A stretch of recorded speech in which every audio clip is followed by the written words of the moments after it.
তাহলে বন্ধুরা রান্নাটা শুরু করে দেওয়া যাক। এখানে দেখো মোটা মোটা এই দেখো এক আটি দু আটি নিয়ে এসেছে খারকন। আমি এখানে দুটো করব না, একটাই আমি করব, আর একটাকে সরিয়ে রেখে দেবো, আর একদিন করব। দেখো আমি ইন্ডাকশানে গরম জল বসিয়ে দিয়েছি, জলটা আমার ফুটে উঠেছে। এই পর্যায়ে আমি 1 চামচ নুন দিয়ে দিচ্ছি।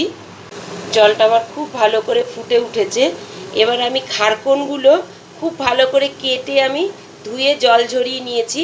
এবার এর মধ্যে আমি দিয়ে দেবো সেদ্ধ হতে। দেখো আমি কিন্তু ডাঁটা পাটা কিচ্ছু ফেলিনি, সব আমি ডাঁটাগুলোর আঁশ ছাড়িয়ে নিয়েছি। তোমরা হয়তো অনেকেই জানো না যে ডাঁটা খাওয়া যায়, কিন্তু হ্যাঁ বন্ধুরা, ডাঁটাও খাওয়া যায়, একসাথে এগুলো খাওয়া যায়, পাতা ডাঁটা একসাথে। দেখো এগুলো আমি 5-6 মিনিটের মতন সেদ্ধ হতে দেবো।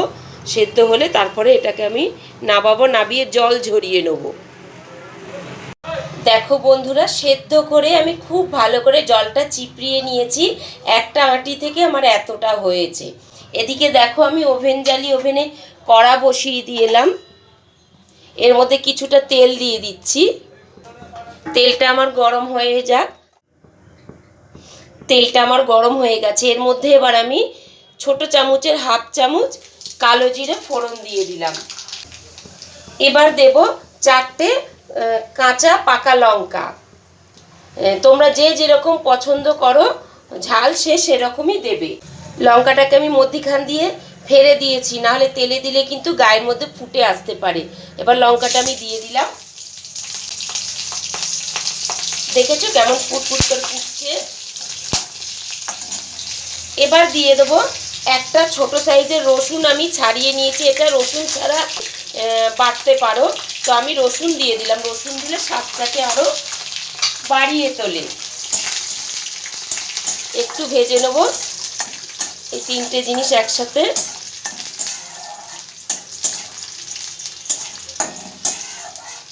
এবার আমি খারকন সেদ্ধটা সম্পূর্ণ এর মধ্যে দিয়ে দেবো। খুব ভালো করে সবগুলো একসাথে ভাজবো আমি। খুব সুন্দর একটা গন্ধও বেরিয়ে গেছে। গ্যাসের ফ্লেমটা একটু মাঝারিতে দিয়ে দেবো। এতক্ষণ আমি লোয়েতে ভাজছিলাম, এবার মাঝারিতে আমি দিয়ে দিলাম।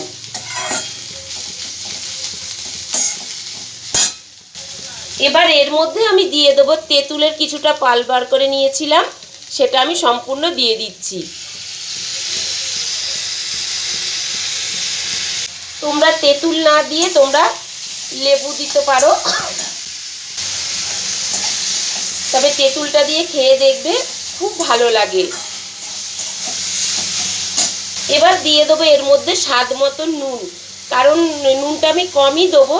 যখন আমি খারকনটা সেদ্ধ বসিয়েছিলাম তখন আমি নুন দিয়েছিলাম গরম জলের মধ্যে, সেই কারণে নুনটা আমি একটু অল্পই দেব, পরিমাণ মতন। সবগুলো খুব ভালো করে আমি ভেজে নেব।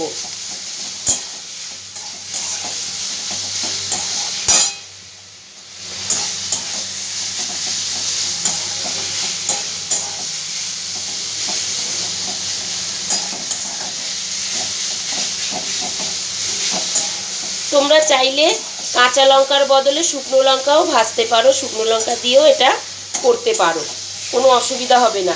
তোমাদের যদি আমার এই অবধি রেসিপি ভালো লেগে থাকে তোমরা লাইক কমেন্ট শেয়ার করে দেবে। যারা আমার চ্যানেলটাকে এখনও অবধি সাবস্ক্রাইব করোনি তাদের কাছে অনুরোধ রইল সাবস্ক্রাইব করে দেবার।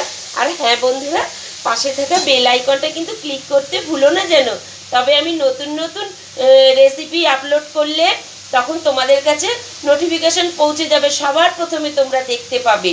আর হ্যাঁ বন্ধুরা, তোমরা যারা আমার ফেসবুক পেজ থেকে রেসিপিগুলো দেখো তোমাদের প্রত্যেকের কাছে আমার অনুরোধ রইল পেজটাকে একটু ফলো করে দেবার। দেখো খুব ভালো করে আমার ভাজা হয়ে গেছে খারকনটা। এটা আর এক রকমভাবেও করা যায়, ছাড়িয়ে নিয়ে এটা সেদ্ধ করে একটু মিক্সিতে পিষে নিয়ে তারপরেও এইভাবে তেলে ভাজা যায়, তবে আমি এইভাবে করি, এটা আমাকে যেন আরও ভালো লাগে। এবার এটাকে তুলে একটা পাত্রে ঠান্ডা হতে দেব। দেখো আমার ঠান্ডা হয়ে গেছে খারকনটা। এবার আমি শিলপাটা একটা পেতে নিয়েছি, এর মধ্যে এবার এগুলো সব আমি দিয়ে দেবো।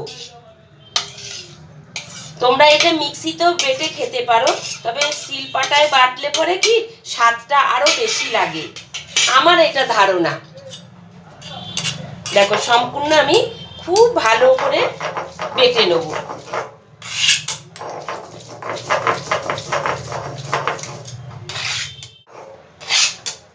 দেখো খুব ভালো করে আমার পেশা হয়ে গেছে খারকনটা।